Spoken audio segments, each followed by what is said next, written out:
안녕하세요. 예, 자, 보시죠. 217페이지입니다. 217페이지. 217페이지. 오늘 하게 되면 그 도시개발법은 뽀개기 끝납니다. 그럼 이제 정비법에 대해서 뼈대 잡는 부분 있죠. 뼈대 잡는 부분 오늘 설명하고, 그 다음 건축법 뼈대 잡는 거 설명하고, 그리고 농지법 뼈대 잡는 거 설명하고, 그렇게 해서 기본 이론은 종강하도록 할 겁니다. 그리고 이제 심화 이론 가서 이제 우리 그 건축법하고, 그다음 정비법하고, 그다음에 농지법하고는 아주 또 자세히 설명하고, 그리고 나머지 법령은 또 전체적인 개념만 또 잡아드리고, 그런 식으로 해나갈 것도록 할게요. 자, 보죠. 그러면 지난 시간에 우리가 어디까지 했냐면 도시개발 사업 부문에 있어서 도시개발 계획을 수립하고, 그리고 도시개발 구역을 지정한다고 얘기했던 거 기억나시죠? 그렇게 해서 두 가지 부분. 그래서 지난 시간에 프린트 부분 중에서 이 프린트가 좀 빠졌을 거예요. 그래서 다시 프린트 지금 드린 겁니다. 아시겠죠? 그래서 보면 도시개발 계획을 수립하는 자가 구역도 지정한다고 얘기했죠. 그래서 같습니다. 예외적으로 국장이고 원칙적으로 시도지사, 대도시장 이렇게 됩니다. 그리고 예외적으로 도시개발구역을 먼저 지정하고, 그리고 나중에 계획도 수립할 수 있다, 없다? 있다. 그럼 그렇게 되는 지역은 별도로 되어 있다고 얘기했던 거 기억나세요? 그렇게 돼요. 될 수 있으면 도시지역 뭐죠? 외지역이 그렇다고 얘기했잖아요. 그렇죠? 그렇게 되고, 그 다음 이제 구역이 지정되면 이제 지정권자가 공사를 하고자 하는 이제 시행자 부분을 지정하게 됩니다. 그렇죠? 시행자 부분을 이제 지정하게 되고, 그 시행자는 지정권자한테 이렇게 공사를 하겠습니다 하고 실시 계획을 작성을 하게 돼요. 그리고 신청을 하게 됩니다. 그러면 지정권자는 그거에 대해서 뭐 해주죠? 인가를 해주면 돼요. 인가를 해주게 되고, 인가 부분이 되면 그거에 대해서 뭐 하면 되죠? 고시를 하면 되는 그런 상황이 되는 거죠. 그렇죠? 그렇게 된다 이렇게 보시면 돼요. 그럼 이제 여기서 이제 한 가지 기억하셔야 될 것 중에 하나 뭐냐면 이거죠. 구역을 지정하고 난 뒤에, 실시계획 인가 부분을 우리가 시행자가 뭐 해야 돼? 신청을 해야 되죠. 신청을 해야 되는데 3년 이내에 신청을 안 하면 어떻게 돼? 그렇죠. 3년이 되는 날에 다음 날에 구역 지정을 뭐 한다? 해제해야 된다. 이렇게 얘기했습니다. 그렇죠? 그렇게 되고, 그다음에 또 하나가 뭐냐면 또 구역이 해제되는 경우 중에 하나는 이런 경우죠. 구역을 먼저 지정하고 난 뒤에 개발 계획을 수립하는 경우가 있다, 없다? 있다. 그럴 경우에는 구역 지정하고 난 뒤에 2년 이내에 계획을 수립하지 않으면 구역은 지정된 게 뭐 한다? 해제가 된다. 그날, 다음 날. 아시겠죠? 그렇게 돼요. 그런데 그 규모가, 구역을 지정한 규모가 330만 제곱미터 이상이 되면 얼마? 5년. 아시겠죠? 5년. 그렇게 됩니다. 그리고 계획을 수립하고 난 뒤에 그 다음 뭐 해야 돼요? 시행자가 실시계획 인가 부분을 신청을 해야 되잖아요. 그죠? 신청해야 되는데 그때 몇 년 이내? 3년 이내에 신청을 해야 되는데 3년 이내에 신청하지 않으면 또 뭐가 돼요? 3년이 되는 다음 날에 해제가 된다고 했던 거 기억나세요? 그렇게 얘기했고, 그 다음에 또 하나 뭐냐면 그때 구역 지정 규모가 330만 제곱미터 이상이 되면 3년이 아니고 몇 년? 5년이 된다고 했던 거 기억나시죠? 그렇게 설명해 드렸습니다. 그래서 그 부분에 대해서 딱 설명을 좀 드리고, 그 다음 또 하나가 뭐냐면 그렇게 해서 계획을 인가받고 난 뒤에 고시를 하고 난 뒤에 사업을 시행하게 됩니다. 그렇죠? 그러면 시행자가 사업을 시행하게 되는데 그때 시행자를 변경할 수 있는 경우가 있다, 없다? 있다. 그러니까 변경하는 경우는 언제 경우냐면 이때 도시개발구역 지정을 하고 난 뒤에 시행자가 실시계획 인가를 신청을 해야 되는데 몇 년 이내? 1년 이내에 신청하지 않으면 시행자를 뭐 할 수 있다? 변경할 수 있다. 그렇게 되고, 또 하나가 뭐냐면 그렇게 해서 1년 이내에 신청을 했습니다. 그렇게 해서 실시계획 인가까지 받고 고시까지 했어요. 그런데 시행자가 사업 착수를 2년 이내에 하지 않으면 우리는 또 시행자를 뭐 할 수 있다? 변경할 수 있다. 됐나요? 이렇게 됩니다. 그렇게 해서 우리가 밑에서부터 1, 2, 3 이렇게 얘기했어요. 그렇게 해서 사업 시행 부분을 이제 본격적으로 시행하게 되는데, 그때 시행하는 방식이 수용 또는 사용 방식, 그리고 환지 방식, 혼용 방식 이렇게 세 가지가 있다고 얘기했어요. 그 방식을 오늘 이제 하게 되는 겁니다. 아시겠죠? 그렇게 하면 도시개발 계획은 어떻게 보면 도시개발 사업은 끝나는 겁니다. 그러면 이제 제일 먼저 수용 또는 사용 방식에 대해서 나오게 되는데, 수용 또는 사용 방식은 전에 한번 어떤 방식인지 설명을 드렸습니다. 기억나세요? 그래서 이런 내용 가지고 개발되는 토지 가치에 대해서 금액을 개인이나 국가나 지자체가 지급하고 사들이는 방식입니다. 그래서 개발 규모가 뭐죠? 좀 크다 이렇게 했던 거 기억나세요? 이런 부분에 대한 형태 설명을 드렸던 문제 하나예요. 자, 그러면 217페이지 보시죠. 217페이지. 217페이지 보시면 수용 또는 사용 방식에 따른 사업 시행해가지고 첫 번째 토지 등의 수용하고 사용이 나오고 가로 1번에 수용이 주체가 나옵니다. 27회 때 한번 나왔어요. 시행자는 도시개발 사업에 필요한 토지 등을 수용하거나 뭐 할 수 있다? 사용할 수 있다. 그게 바로 수용 방식이 되는 거예요. 그러니까 수용이나 사용 방식으로 사업 시행을 하게 될 때는 당연히 시행자는 그 도시개발 사업에 필요한 구역에 토지나 토지 등을 사용하거나 수익할 수 있다 없다? 사용할 수 있죠. 당연히 당연한 얘기예요. 자, 그런데 여기서 한 가지 이제 조심해야 될 게 하나 나옵니다. 뭐냐면 자, 보세요. 제가 질문할 테니까 그 말이 맞는지 틀린지 보세요. 시행자는 토지 등을 수용하거나 사용할 수 있잖아요. 그러면 지정권자가 시행자인 경우 있죠. 지정권자가 시행자인 경우가 있다고요. 그러면 그 지정권자는 그 토지를 수용하거나 사용할 수 있다. 맞아요? 맞아요? 맞죠? 그럼 이렇게 되면 어떻게 돼요? 시행자가 아닌 지정권자도 있죠. 그러면 시행자가 아닌 지정권자는 토지 등을 수용하거나 사용할 수 있다. 맞아요? 틀려요? 틀려요? 틀려요? 틀려요? 맞아요? 뭐 어때요? 동의를 받아요? 네. 그러니까 조심하셔야 될 게 뭐냐면 도시개발구역에 대해서 토지를 수용할 수 있는 자는 실제로 시행하는 시행자이면 무조건 토지를 수용하러 사용할 수 있습니다. 지정권자라고 해서 수용할 수 있는 게 아니에요. 그래서 뭐냐면 그 지정권자가 시행자이면 당연히 시행자니까 뭐죠? 토지를 수용하러 사용할 수 있는 거죠. 그런데 아무리 지정권자라 할지라도 그 자가 뭐가 아니면 시행자가 아닌 지정권자는 그 토지를 함부로 수용하거나 사용할 수는 없다는 얘기입니다. 무슨 말이 이해가 돼요? 시험제는 어떻게 나오냐면 아까 얘기했듯이 시행자가 아닌 지정권자는 이 말이 나온다는 얘기예요. 그래서 사람들이 틀리는 거예요. 단순히 이 지문만 가지고 시험제 나오는 게 아니고 그 지문을 그렇게 해서 물어본다는 얘기예요. 여러분들은 그냥 뭐냐면 어떤 생각을 가지고 항상 뭐 지정권자는 모든 걸 다 되겠지 이렇게 생각한다고. 그게 아니라고. 아시겠죠? 그것만 조심하시면 돼요. 그러면 자, 다시 또 하나 얘기해 보세요. 그럼 그 시행자는 공공시행자가 있고 민간시행자가 있을까요? 없을까요? 당연히 있겠죠. 그럼 공공시행자는 공공에 대한 신뢰도가 높죠. 근데 민간은 하다가 혹시라도 뭐죠? 도망갈 수도 있고 하다가 뭐죠? 뭐 파손할 수도 있고 뭐 이런 문제가 있잖아요. 그래서 수용 방식을 할 때 조건이 있습니다. 일단 너희들이 그 토지를 동의를 얻는 게 아니에요. 동의를 얻는 게 아니고 토지를 3분의 2는 소유하고 있어야 된다. 너희들이. 그리고 그 소유하고 있는 자들이 반 이상은 2분의 1 이상은 동의를 해야 된다. 그래 그 수용 방식을 할 수 있다. 이런 조건을 거는 거예요. 뭐 어딜 때? 무슨 시행자일 때? 민간 시행자일 때.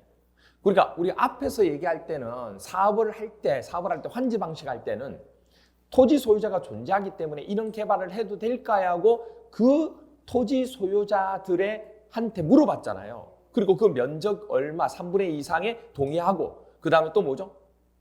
토지 소유자 부분의 총수의 2분의 1 이상 이렇게 했잖아요. 근데 이거는 지금 사업을 실질적으로 해나가는 부분 중에 하나가 시행자에 대한 부분을 얘기하는 거니까 그래서 이제 그 얘기를 하는 겁니다. 그래서 가로 2번 보시면 별표 3개 16개, 17회, 26회, 30회, 32회 되게 많이 나왔죠. 작년까지 나왔으니까 수용시 동의입니다.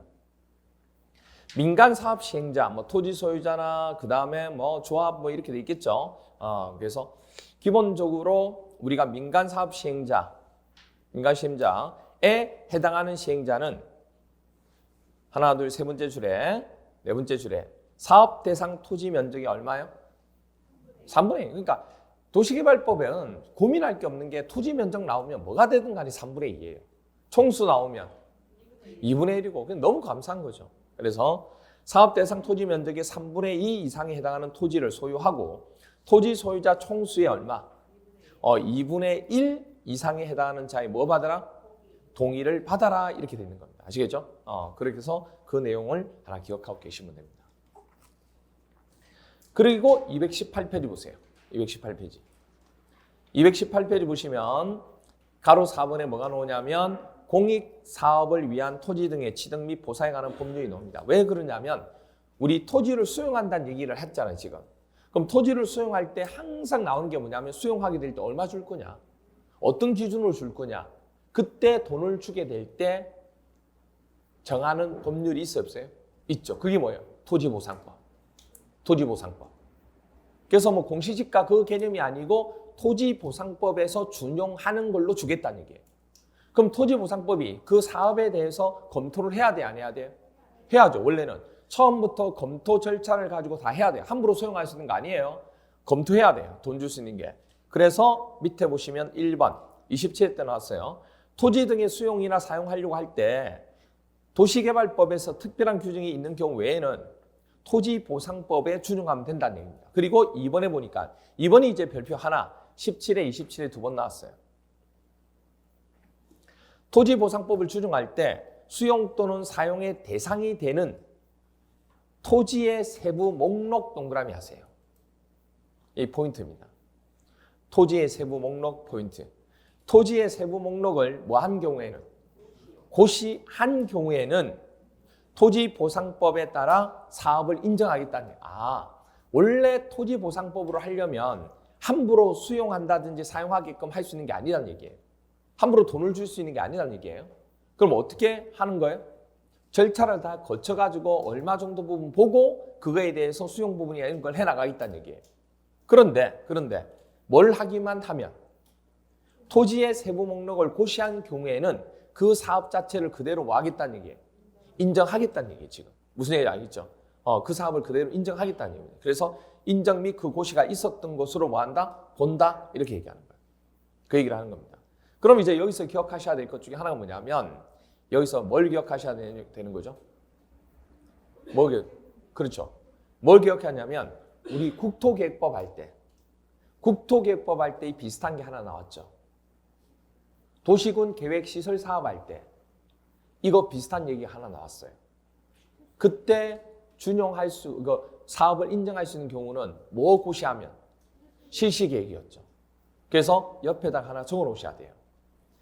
동그라미 2번 부분을 묶어서 옆에다가 하나 적어 놓으셔야 돼요. 국토계획법에서는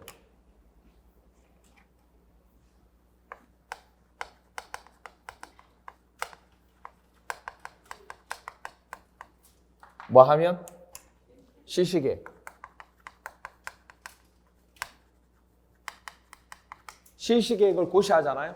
그럼 그 사업을 인정합니다. 이 얘기가 나왔어요. 그래서 토지보상법으로서 우리가 인정하는 경우가 딱 세 가지 케이스가 있는데 국토계획법에서 도시군 계획시설 사업할 때 그 내용이 하나 나오고 그 다음에 또 하나가 지금 보시면 뭐 할 때? 그렇죠. 도시개발법에서 지금 이 내용이 나온 거 수용할 때. 그리고 나중에 어디 가냐면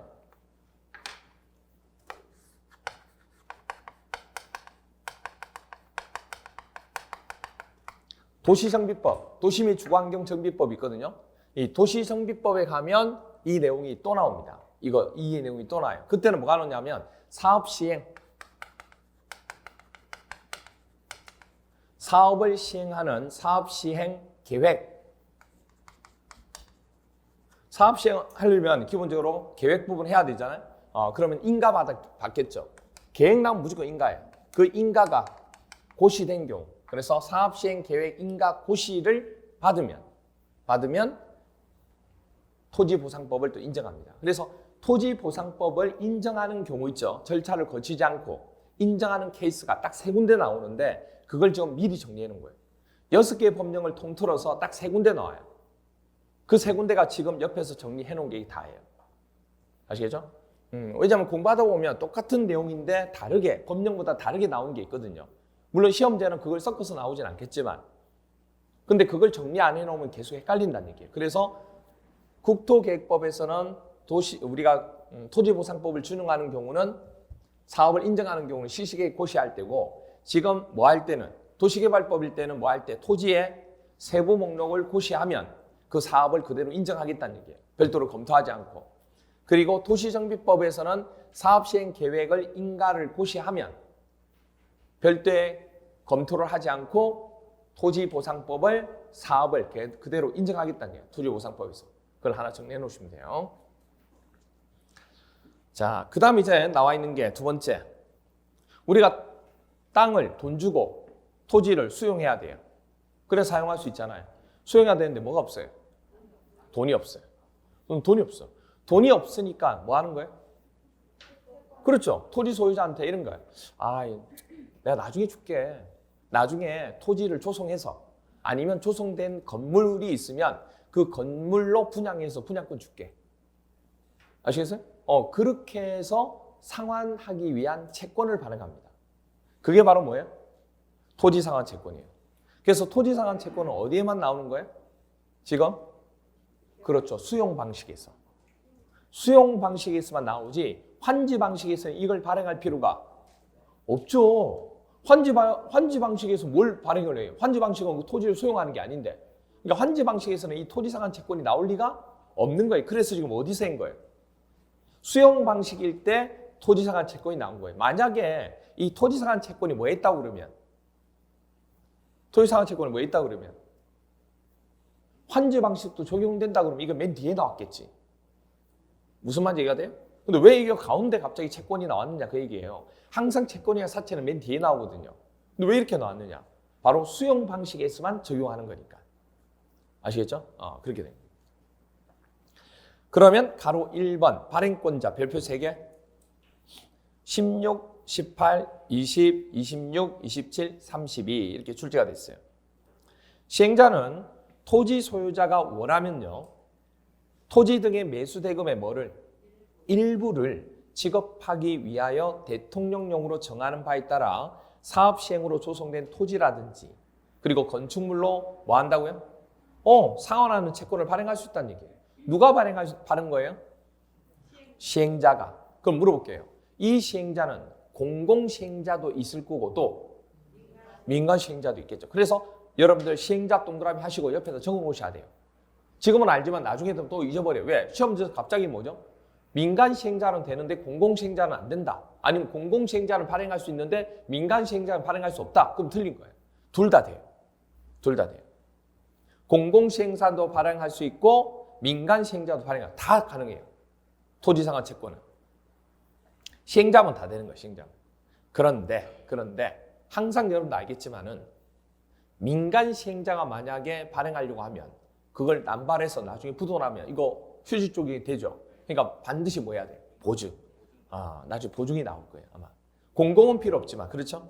그래서 보시면 설명이 나오는데 다시 왼쪽을 잠시 날개 볼게요. 날개.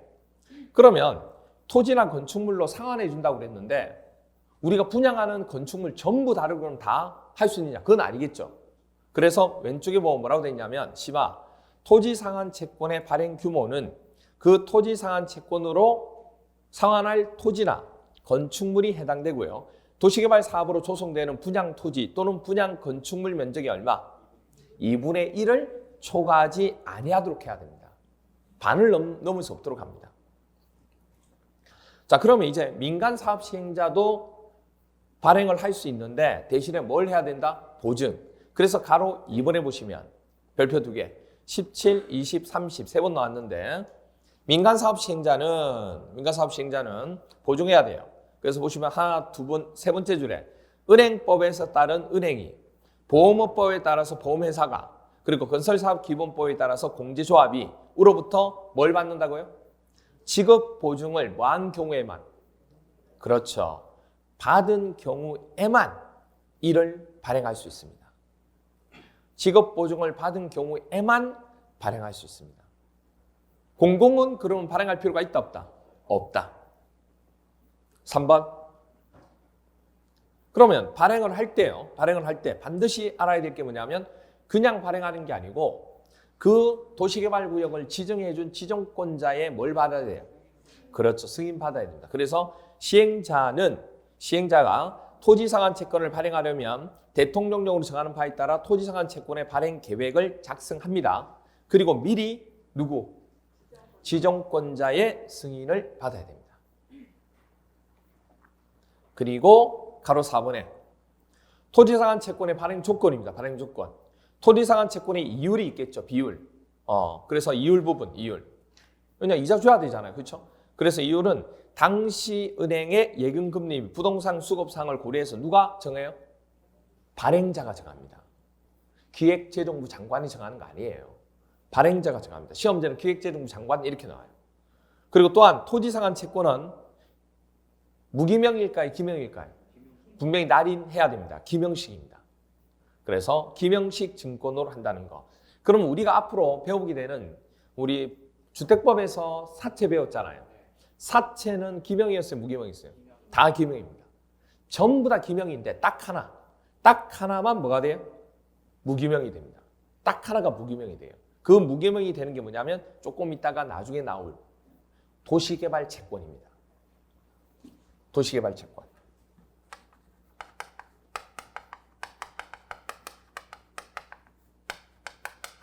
도시개발 채권을 배우거든요. 조심하실 게 이 도시개발 채권이라고 하는 것은 뭐냐면 도시개발 사업을 하려고 하는데 뭐가 없어요? 돈이 없어요. 돈이 없어요. 왜냐하면 물건도 사야 되고 공사 대금도 뭐 해야 되는데 돈이 없어요. 그래서 미리 뭐 하는 거예요? 채권을 발행해서 나중에 건물 짓고 난 뒤에 그거 부장하겠다는 얘기예요. 이 부장권을 주는 거예요. 말 그대로. 그러니까 이건 조심하셔야 될 게 뭐냐면 이거는 환지 방식이든 수용 방식이든 그거하고 상관없이 도시개발 사업을 할 때 발행하는 게 도시개발 채권입니다. 아시겠죠? 그러니까 뭐하고 헷갈리면 안 돼요? 토지상환 채권하고 헷갈리면 안 돼요. 우리 개발법에서 도시개발법에서 채권이 두 개가 나와요. 토지상환 채권은 어디에서만 국한되는 거예요? 수용 방식. 그런데 이거는 수용 방식만 하는 게 아니고 환지 방식만 하는 게 아니고 도시개발 사업 전체 사업을 다 얘기하는 거예요. 사업 자체를 할 때 돈이 없을 수 있잖아요. 그 얘기를 하는 거예요. 아시겠죠? 조심하셔야 돼요. 그래서 이 도시개발 채권을 발행하잖아요. 이때 도시개발 채권은 기명이 아니고 무기명입니다. 이것만 무기명이에요. 채권이나 우리가 사채 중에서 딱 무기명이 하나 나오는데 이겁니다. 이거예요. 그래서 머릿속에 기억을 그렇게 해주시면 돼요. 이거 하나만 무기명, 나머지 다 기명 이렇게 기억하세요. 그러면 돼요. 그래서 이거는 개발 무기 생각하세요. 무기는 개발해야 되잖아요. 개발 무기 이렇게 기억합니다. 그러면 안 잊어버려. 개발 무기. 무기는 개발이지. 무기는 개발 이렇게. 네.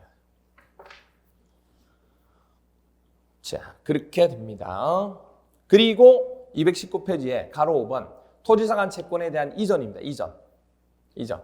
동그라미 1번 18회 20회 두 번 나왔는데 토지상한 채권을 이전하는 경우에 취득자는 여러분 이전한다는 얘기는 무슨 얘기예요? 다른 사람한테 양도할 수 있다는 얘기죠. 그렇잖아요. 그 얘기입니다. 그래서 그 성명과 주소를 토지상한 채권 원부에 기재하여 줄 것을 요청해야 되고요. 취득자의 성명과 주소가 토지상한 채권에 기재되지 아니하면 취득자는 발행자 및 그 밖에 제3자에게 대응하지 못한다는 얘기는 요구할 수 없다는 얘기예요. 찍소리 못한다는 얘기예요.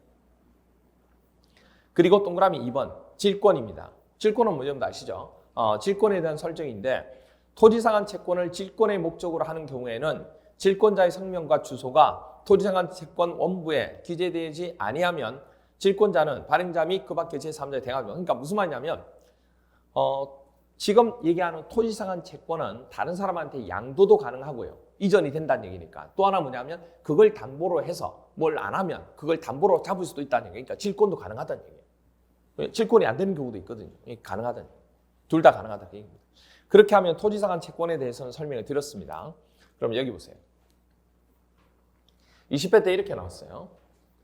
도시개발법령상 토지상한 채권의 설명으로 옳은 것은 1번 토지상한 채권은 타인에게 이전하지 못한다. 이전 가능하죠? 그 다음 토지상한 채권은 기명 아니면 무기명이다. 아니에요. 뭐죠? 기명이에요. 기명. 그 다음에 토지상한 채권의 이율은 발행 당시의 금융기관의 예금금리, 부동산 수급사항을 고려해서 기획재정부 장관이 정하는 게 아니고 누가 정해요? 발행권자가 정해요. 발행권자가. 그렇죠? 그 다음에 도시개발구역 토지 소유자인 시행자가 토지상한 채권을 발행하는 때에는 은행법에 따른 금융기관이나 보험업법에 따른 보험회사의 직업보증 받아야 돼, 안 받아야 돼요? 받아야 되죠. 왜? 누구니까? 누구예요, 토지 소유자가? 오케이, 민간 시행자. 이게 바로 튀어나와야죠. 모식적으로 지문을 읽고 넘어가시면 안 돼요. 그러면 함정에 걸려들어요, 여러분들이. 이게 공공이었으면 할 필요가 없어요. 토지 소유자라고 하는 것은 민간 시행자입니다. 민간 시행자니까 지금 보증을 받는 거예요. 그냥 읽어 내려가시면 안 돼요. 네. 답은 4번, 5번. 토지상한 채권의 발생이 아니고 발행 규모는 그 토지상한 채권으로 상환할 토지 및 건축물이 해당 도시개발 사업으로 조성되는 분양 토지 또는 분양 건축물의 얼마? 2분의 1이죠. 2분의 1을 초과하지 않아야 된다. 이렇게 됩니다.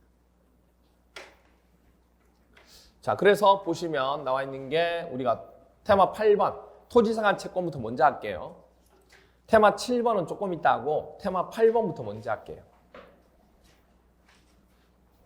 자, 테마 8번 보시면 1번 토지상한 채권이란 시행자, 민간 시행자, 공공 시행자는 토지 소유자가 원하면 토지 등의 매수대금 얼마 일부를 지급하기 위해서 우리가 조성되는 상환할 수 있는 채권을 말한다. 그래서 그때 할 수 있는 부분의 비율이 분양 우리가 뭐죠? 도시개발 사업으로 조성되는 분양 토지 또는 분양 건축물 면적이 얼마? 2분의 1을 초과할 수가 없다는 거. 됐나요? 키워드 정도만 체크하시면 돼요.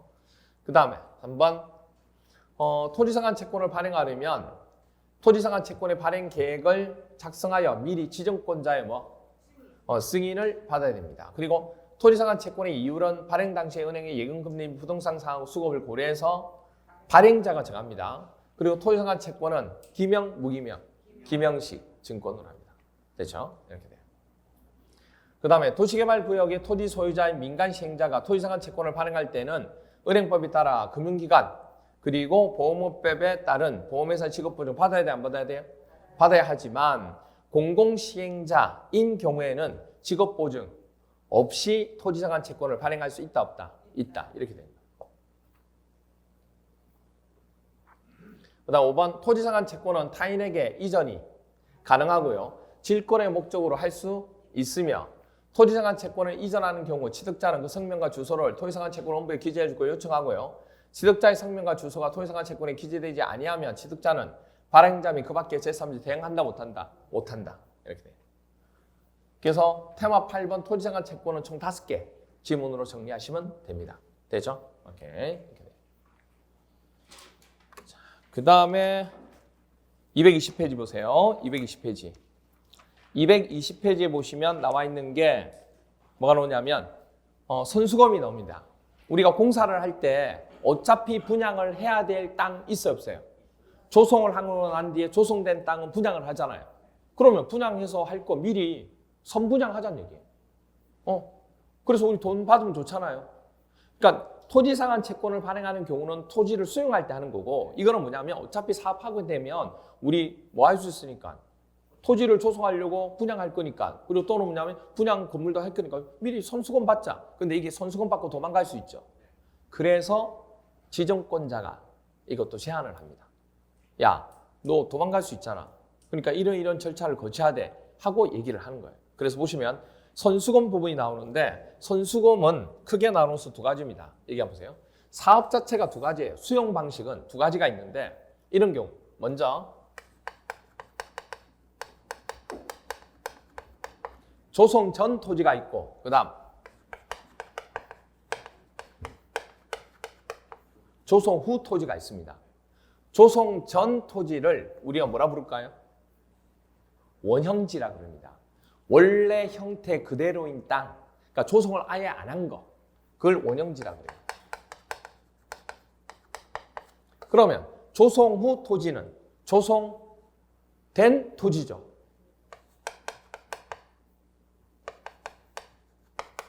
그래서 크게 2가지예요. 야, 그러면 아니 땅을 조성을 하게 되고 그 도시개발구역에 맞게끔 조성을 해서 조성된 땅을 누가 사가지 조성이 안 된 땅도 사가는 사람이 있습니까? 하고 물어봐요. 있어요, 없어요? 있죠. 있죠. 자기 입맛에 맞춰서 개발을 하려고 하는 자는 그 땅도 그렇게 바꾸고자 하는 거예요. 지금 이 상태는 도시개발구역으로 지정한 지정권자에 의해서 이거는 만들어진 거잖아요. 어떻게 보면. 그런데 자기는 다른 목적으로 개발을 하려고 하면 땅도 거기에 맞출 수가 있잖아요. 그런데 이왕 다르게 만약에 맞춰져 있으면 다시 그 땅을 갈아엎어야 되죠. 그럼 비용이 더 들잖아요. 그래서 원형지를 원하는 경우도 있다는 얘기예요. 그래서 원형지도 판매를 하는 거예요. 그런데 이 원형지를 많이 판매할 수 있을까요? 없을까요? 원래 그 땅이 지정된 목적이 있는데 그렇잖아요. 그걸 그 땅의 목적이 아닌 다른 목적으로 판다는 것은 지정권자 입장에서는 기분 나쁘죠. 그래서 이거 판매할 때 지정권자한테 당연히 뭐 받아야 돼요? 승인 받아야 돼요. 그 조건도 있고 그리고 또 많이 판매를 못 해요. 전체 면적의 3분의 1 정도 원형지 3글자니까 3분의 1을 넘었으면 안 돼요. 어쨌든 그렇게 돼요. 그렇게 해서 이 두 가지 땅을 판매를 할 수 있는데 그때 뭐냐면 어차피 나중에 판매하면 사는 사람이 있으니까 분양하자. 그래서 선수금 받자. 그렇게 하겠다는 얘기 지금. 나중에 이 두 개는 뭐냐면 조성되기 전 땅과 조성 후 땅을 다시 또 분양하는 방법이 있을 건데 그 분양하기 전에 뭐 한다는 얘기 지금. 선수금 받는 상태를 지금 얘기하는 거예요. 지금 그 얘기예요. 자 보니까 선수금 가로 1번 선수금의 사전 수령 별표 2개 23, 26, 30 세 번 나왔어요. 시행자는 조성 토지 등과 도시개발 사업으로 조성되지 아니한 상태의 토지 뭐예요? 원형지를 공급받거나 이용하려는 자로부터 대통령령으로 정하는 바에 따라 해당 대금의 전부나 일부를 뭐 할 수 있다? 미리 받을 수 있다 없다? 있다. 하지만 당연히 조건이 있을까요 없을까요? 조건이 있죠. 그래서 밑에 보면 지정권자 승인받아야 되는데 그 조건이 있어요. 선수금을 받고자 하는 시행자는 해당 대금의 전부 또는 일부를 미리 받으려면 다음에 나오는 박스 있죠? 이 구문에 따른 요건을 갖추어서 지정권자에 뭐 받아야 돼요? 승인받아야 돼요. 지정권자 승인받아서 할 수 있습니다. 그래서 첫 번째 박스에 보시면 공공시행자 나오고 두 번째 민간시행자 나오죠. 공공시행자는 조건이 되게 크지 않습니다. 개발 계획을 수립, 고시한 후에 사업시행 토지 면적의 몇 프로? 10% 이상의 토지에 대한 소유권만 확보하면 돼요. 이야, 그럼 가능하대요. 그런데요, 민간 시행자는 빡세요.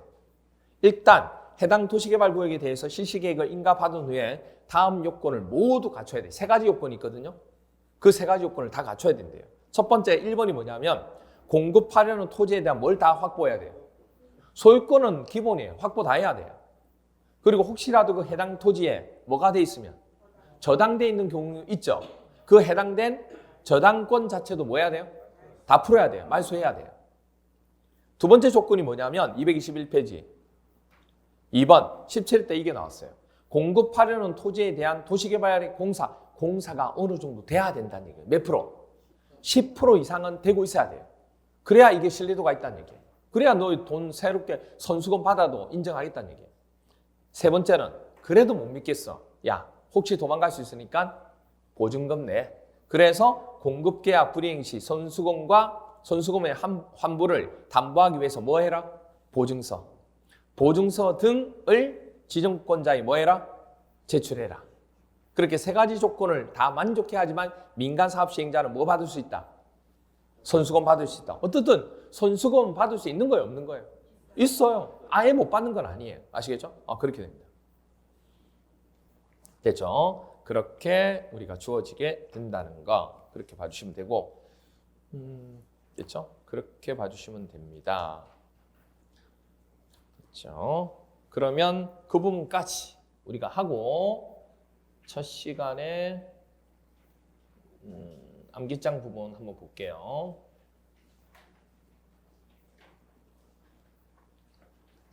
테마 7번 수용 또는 사용 방식에 대한 사업 시행입니다. 첫 번째 1번 도시개발 사업에 필요한 토지 등을 수용할 수 있는 자는 시행자 맞죠? 근데 시행자가 아닌 지정권자는 돼야 안 돼요? 안 돼요. 시행자 아닌 자는 안 돼요. 민간 수행자는 대신에 우리 뭐 있어요? 조건 있죠? 토지 면적이 얼마를? 3분의 2 이상을 소유하고 있어야 되고요. 그리고 토지 소유자 총수의 얼마?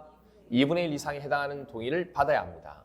하지만 국가나 지방자치단 제0공은 토지 소유자의 동의 필요해요? 없어요. 가능합니다. 없이도 얘기입니다. 그리고 토지 등의 수용 또는 사용 관한 도시개발법의 규정이 있는데 이런 부분에 있어서 우리가 토지보상법을 뭐한다? 준용합니다. 그런데 수용 또는 사용이 되는 대상이 되는 무조건 준용을 하긴 하는데 사업을 인정할 수 있는 경우는 뭐 해야지만 인정해? 토지의 세부 목록을 고시한 경우에만 인정하겠다 그 얘기입니다. 이게 이제 앞에서 국토계획법에서는 실시계획이 있고 도시정비법일 때는 사업시행계획 인가 받았을 때 이렇게 뭐 하나가 나오잖아요. 그러면 지금은 좀 힘들겠지만 나중에 이제 종합적으로 여러분들 생각할 수 있는 여건이 돼야 돼요. 그래야 어떤 부분에서 많이 안 헷갈려요. 지금은 힘들겠지만 나중에 가능해요. 아시겠죠? 네. 지금 하고 있는 이 안기장 부분이 나오는데 안기장 부분은 그 책으로 출간이 되긴 해요. 책으로 출간이 됩니다. 그래서 다음 주 정도? 다음 주 정도. 뭐 그 정도? 네, 나올 거예요. 이번 주 주말 정도에 나오니까. 네, 그게 돼. 밴드 부분에다 좀 올려놓을 테니까 확인 한번 하시고 그렇게 하면 돼요. 자, 보시면 그다음 지정권자가 아닌 시행자는 조성 토지 등과 원형지 그리고 도시개발 사업으로 종속에 아니한 땅을 얘기합니다. 공급받거나 이용하는 자로부터 공공시행자에 해당할 때는 개발계획 수립이나 고시한 후에 사업시행 토지 면적이 얼마? 10% 이상의 소유권을 확보해야 되고 민간 시행자에 해당하는 시행자의 경우에는 뭐가 돼요? 세 가지 조건이 있었죠. 그 중에서 공사 진척률이 얼마? 10% 이상일 것. 이 하나만 본 겁니다. 이런 조건을 갖춰서 지정권자에 뭘 받는다? 승인을 받아야지만 전부 또는 일부를 미리 받을 수 있다는 거. 아시겠죠? 이렇게 돼요. 그 다음에 시행자는 미리 지정권자의 승인을 받아가지고 공공 부분 이건 원형지 부분에 대해서 우리가 하게 되는 부분 중에 하나거든요. 이건 조금 쉬었다가 설명을 좀 드릴 겁니다. 아시겠죠? 오케이. 조금 쉬었다가 원형지하고 공급된 땅하고 어떻게 부분되는지 설명을 좀 드릴게요. 예.